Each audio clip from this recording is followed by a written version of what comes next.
Welcome friends. 2026 বিধানসভা ভোটের training মোটামুটি মার্চের শেষ 28, 29 বা এপ্রিলের প্রথম দিকে অনেকের ডেট পড়েছে। তো এরকম একটা সময় কিন্তু ডেট পড়েছে। এবার ট্রেনিংয়ে গিয়ে অ্যাকচুয়ালি কি করবেন সেটার থেকেও বড় কথা কি কি সেখান থেকে দেওয়া হবে, কি কি প্র্যাকটিস করানো হবে, বিশেষ করে ইডিসি, পোস্টাল ব্যালট, এই বিষয়ে একটা স্বচ্ছ ধারণা নিয়ে ট্রেনিংয়ে যাওয়ার দরকার। তো সেই জন্য গতকাল অর্থাৎ 29শে মার্চ পশ্চিমবঙ্গের বিধানসভার যে ভোট 2026-এ, তার জন্য পশ্চিমবঙ্গের চিফ ইলেকট্রাল অফিসারের পক্ষ থেকে দেখতে পাচ্ছেন subject training of polling personnel, মানে presiding, first polling, second polling, third polling, পাশাপাশি micro observer, general election to West Bengal legislative assembly 2026। তো আমি এবার মেন জায়গাগুলো চলে যাব। দেখুন এখানে যেটা এই মাঝখানের দিকে দেখুন, one special hands on training for EVM VVPAT will be conducted for all presiding officer and first polling officer, অর্থাৎ হাতে নাতে ইভিএম ভিভিপ্যাট নিয়ে কাজ করানো। পাশাপাশি mock drill on EVM VVPAT must be held for presiding officer. এবং তারপর যেটা বলছে দেখুন, there satisfaction certificate should be obtained as per annexed format, অর্থাৎ আপনারা যে স্যাটিসফাইড সেই মর্মে সার্টিফিকেট দিতে হবে, সেটা ট্রেনারদের পক্ষে অত্যন্ত জরুরি। কাজে এই বিষয়টাও মাথার মধ্যে রাখবেন। তারপরে সেকেন্ড ট্রেনিংটা পার্টি ওয়াইজ হবে, সেটা তো ঠিক আছে। মাইক্রো অবজারভারদের 2 দিন ট্রেনিং হবে, সেটাও এখানে বলা হচ্ছে।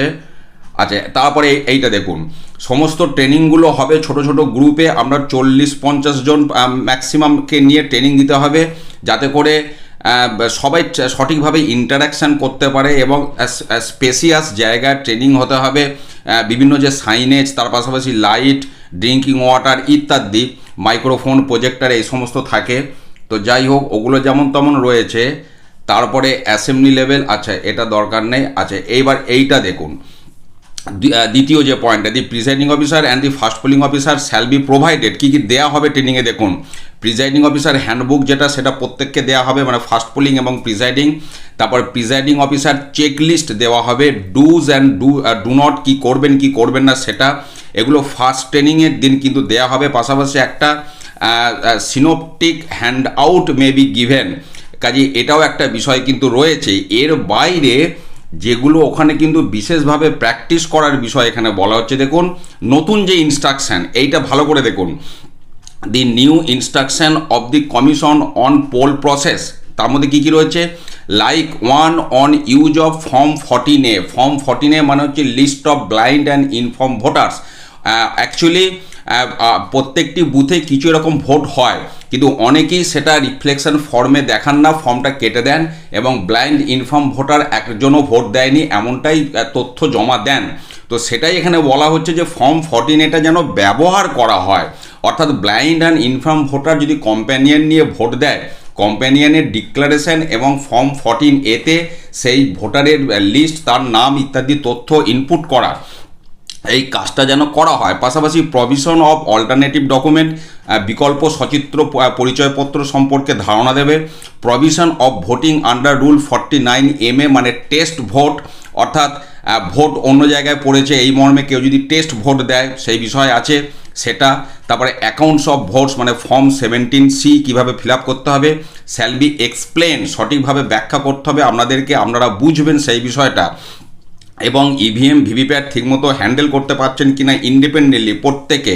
পাশাপাশি মক পোল কীভাবে করতে হবে অ্যাকচুয়াল ভোটের সময়। তারপর রিপ্লেসমেন্ট, আপনার মেশিন যদি রিপ্লেস করতে হয়। সিআরসি যেটা বলা হচ্ছে ক্লোজ, আর রেজাল্ট এবং ক্লিয়ার, সিআরসি ঠিকমতো করা হচ্ছে কি না সেটা। তারপরেও এখানে দেখুন আপনার মকপোল সার্টিফিকেট মানে হচ্ছে প্রিজাইডিং অফিসার রিপোর্টের পার্ট 1 ফিল আপ করা। তারপর sealing of ballot slip box, অর্থাৎ ব্ল্যাক যে কভারটার মধ্যে মকপোল স্লিপগুলো ঢুকবে ভিভিপ্যাট থেকে বেরিয়ে, সেটা সিল করা। তারপরে মোবাইল ডিপোজিশন সেন্টার, এবার একটা প্রত্যেকটা বুথে ভোটারদের মোবাইল রাখার একটা কাউন্টার করা হবে, সেই বিষয়ে ধারণা দেবে, সেটাও নিতে হবে। এছাড়াও ইসিআই নেট অ্যাপ এন্ট্রি, আপনারা যেমন বিভিন্ন তথ্য মেসেজ করে পাঠান, এবারে ইসিআই নেটেতে একটা প্রিজাইডিং অফিসার মডিউল আসবে, সেইখানেতে আপনারা সমস্ত রিপোর্ট পাঠাতে পারবেন, সেটাও কিন্তু এখানে প্র্যাকটিস করানো হবে। তারপরে 17C ডিস্ট্রিবিউট করা পোলিং এজেন্টদের মধ্যে, এই বিষয়টাও সঠিকভাবে আপনাদেরকে শিখতে হবে। তারপরে dummy green paper seal, dummy pink paper seal, strip seal, যেগুলো স্ট্রিপ সিল ব্যবহার হবে না, স্পেশাল অ্যাড্রেস ট্যাগ। তো সেইগুলো ভালো করে শিখতে হবে। এবং নিউ প্যাকেটিং সিস্টেম অর্থাৎ আরসিতে কোন পদ্ধতিতে জমা দেবেন, সেই নতুন যে পদ্ধতি সেগুলোও কিন্তু এখানে শেখানো হবে। এই বিষয়গুলি কিন্তু অবশ্যই ভালো করে আপনারা জেনে নেবেন, ট্রেনিং এগুলো কিন্তু দরকার আছে। তারপরে অ্যাবসেন্ট হলে মপ আপ ট্রেনিংয়ের কথা বলা হচ্ছে। তারপর during hands on training EVM VVPAT নিয়ে সঠিকভাবে স্বচ্ছ ধারণা দিতে হবে, সেই বিষয়টাও বলা হচ্ছে। প্রিসাইডিং এবং ফার্স্ট পোলিং অফিসার দুজনাকেই এটা কিন্তু করতে হবে এই কাজটা।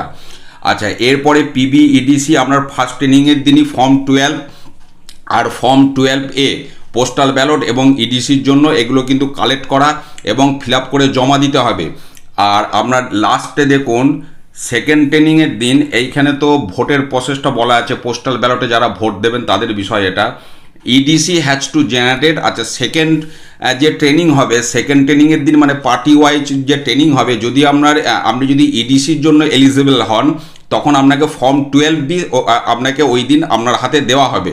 আর যদি কোনো কারণে ওইখানে না পান বা কেউ অ্যাবসেন্ট থাকে তাহলে ডিসিতে P-1 ডেতে অবশ্যই ফর্ম 12B মানে আপনার ইডিসিটা আপনি কালেক্ট করে নেবেন। তো এই হচ্ছে সামগ্রিক বিষয়বস্তু। টোটাল বিষয়টা অবশ্যই কিন্তু ভালো করে জেনে নিন, তার কারণ ট্রেনিংয়ে যাবার আগে এই বিষয়গুলি অবশ্যই জেনে নেওয়া দরকার। এছাড়াও আমি আর একটা তথ্য বলবো, আপনাদেরকে যে আইডেন্টিটি কার্ডটা দেওয়া হয়েছে ওই আইডেন্টিটি কার্ডে অবশ্যই একটা ফটো চিটিয়ে নিয়ে যাবেন ফার্স্ট ট্রেনিংয়ের দিন, এবং সেখানে তলাতে দেখবেন একটা স্ট্যাম্প এবং ফটোর ওপরেও একটা স্ট্যাম্প দেওয়ার প্রভিশন আছে। আইডেন্টিটি কার্ডের মধ্যে স্ট্যাম্পটা কিন্তু আপনারা অবশ্যই দিয়ে নেবেন।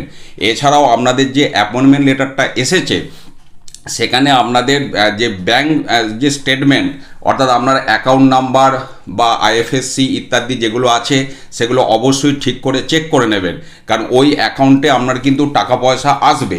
যদি অ্যাকাউন্ট নাম্বার বা অ্যাকাউন্ট সংক্রান্ত তথ্য ভুল থাকে সেটা অবশ্যই ফার্স্ট ট্রেনিংয়ের দিন সংশ্লিষ্ট দপ্তরে জানাবেন, তার জন্য আলাদা সেল বা আলাদা কাউন্টার থাকবে। এবং ওখানে পার্ট নাম্বার সিরিয়াল নাম্বারও লেখা আছে, আপনার এপিক নাম্বার লেখা আছে দেখবেন অ্যাপয়েন্টমেন্ট লেটারে। সেখানেও যদি কোনো ভুল থাকে সেটাও অবশ্যই কারেকশন করিয়ে নেবেন। এবং আপনি যে ফর্ম 12 অথবা 12A ফিল আপ করবেন সেখানে যেদিন ফিল আপ করবেন সেই তারিখে আপনার ইলেকট্রাল রোলের যে লাস্ট বা লেটেস্ট আপডেট সেই আপডেট অনুযায়ী আপনার যেটা পার্ট নম্বর এবং সিরিয়াল নম্বর সেটাই আপনি লিখবেন। তারপরে যদি কোনো সাপ্লিমেন্টারি বা কোনো কারণে চেঞ্জ হয় সেটার জন্য আপনার কোনো দায়বদ্ধতা নেই, কিন্তু আপনি সেটা সঠিকভাবে লিখবেন এবং সেটা সঠিক জায়গায় জমা দেবেন। ফর্ম 12 বা 12A যে সংশ্লিষ্ট কাউন্টার সেখানে সঠিকভাবে ওটা জমা দেবেন, যাতে করে আপনি পোস্টাল ব্যালট বা ইডিসি অর্থাৎ ফর্ম 12Bটা পান, মানে ভোট দেবার জন্য। এই বিষয়টা অবশ্যই কিন্তু সিরিয়াসলি আপনারা গুরুত্ব দেবেন, কারণ ভোট যেন কারোর বাদ না যায় এটা কিন্তু নির্বাচন কমিশনের একটা অন্যতম উদ্দেশ্য। কাজে সেই জায়গায় বিষয়টা অবশ্যই গুরুত্ব দেবেন আপনারা। এছাড়াও যদি এই নিয়ে কোনো প্রশ্ন থাকে ভিডিওতে অবশ্যই কমেন্ট করবেন। ভালো থাকুন, সুস্থ থাকুন, ধন্যবাদ।